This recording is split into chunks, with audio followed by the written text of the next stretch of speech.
past videos, we have talked about what the body needs to do to have the perfect backswing. This week, I'm going to talk about how the club needs to move and what your hands should be doing all the way up to the top to put yourself in the perfect position to hit a solid golf shot every single time. Now, when we're talking about the backswing, we need to start out at address, okay? We need to learn how to move the hands back perfectly. So the first thing we're going to talk about is address to P2, okay? It's just moving from the first part to club parallel. Now, it's really important what we're trying to do here. If we lose connection early on and we start getting our hands moving away from our body, or we start throwing the club head too far behind, we're going to be in a lot of trouble. We never want that club out. We never want it too far behind. So we're simply going to feel like I have connection between the lead arm and the club, and I'm going to turn it back and get my hands somewhere near toe line when I get to P2. It's a pretty simple motion. I'm going to feel as though my chest is doing the work in the initial part of the takeaway. So my hips are moving, my hands are moving. I'm not feeling any pull of my arms, any push away, any suck in, anything from my arms. I'm just turning with my chest. Now, when I'm looking at the club face, this is important, okay?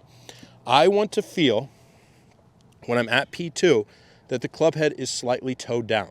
I don't want to be letting that club face open up or close way too much in the backswing. If I could keep that positioning good, where I've turned back, got my hands near toe line, have the toe slightly pointed down, and I will be in a good position in order to go up from there. Now, from P2 to P3, this is where we start getting a vertical component in our backswing. Hey guys, if you're enjoying these videos, please hit the like button, leave a comment, tell me what you want to hear about, and definitely hit the subscribe button. I greatly appreciate everyone's support in building a great channel here. Thank you guys.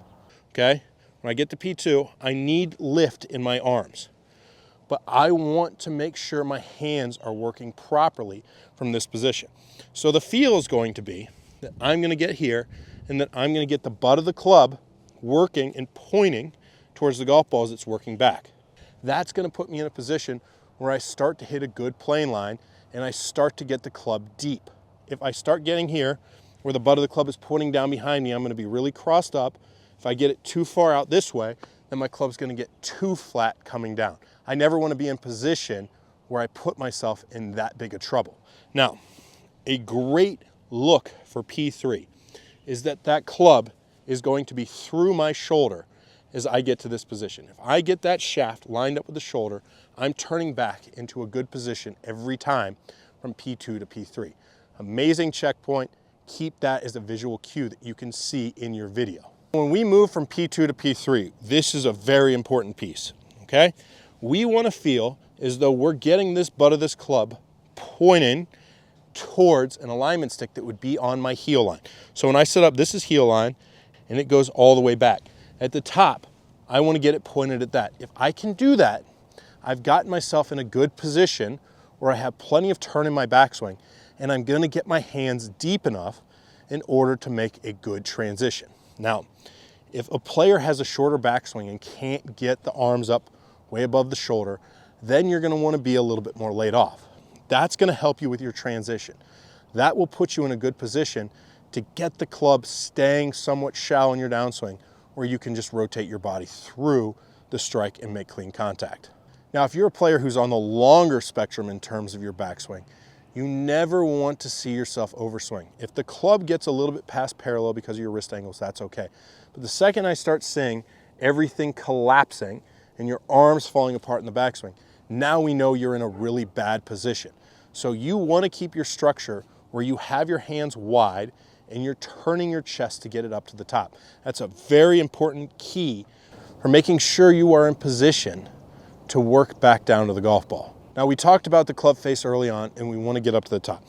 So when we look up at the top, we want to see that it looks slightly closed or pointed up towards the sky, okay?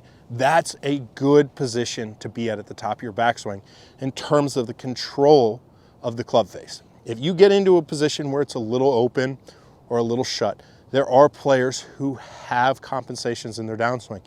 And depending on how straight your golf shots are, you may want to just leave that element in your golf swing. If you have a good matchup for shutting the face, you know, getting that wrist really flexing out where the club's falling behind you, that's a great matchup. So from P1 to P2, remember, we're just turning our body, trying to get that club somewhere near toe line.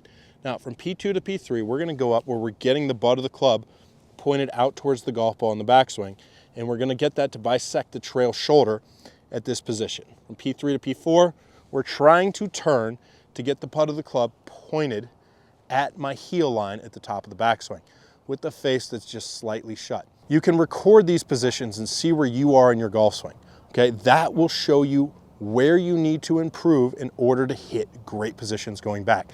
Now, if you enjoyed this video on Tuesday, I'm gonna come out with Adjust the Drills, where I give you some great drills just to get your backswing sequenced up and put you in a good position at the top every single time. Hey guys, if you like this video, please like and comment. I come out with new content every Saturday, Sunday, Tuesday, and Thursday. Thanks a lot, you guys.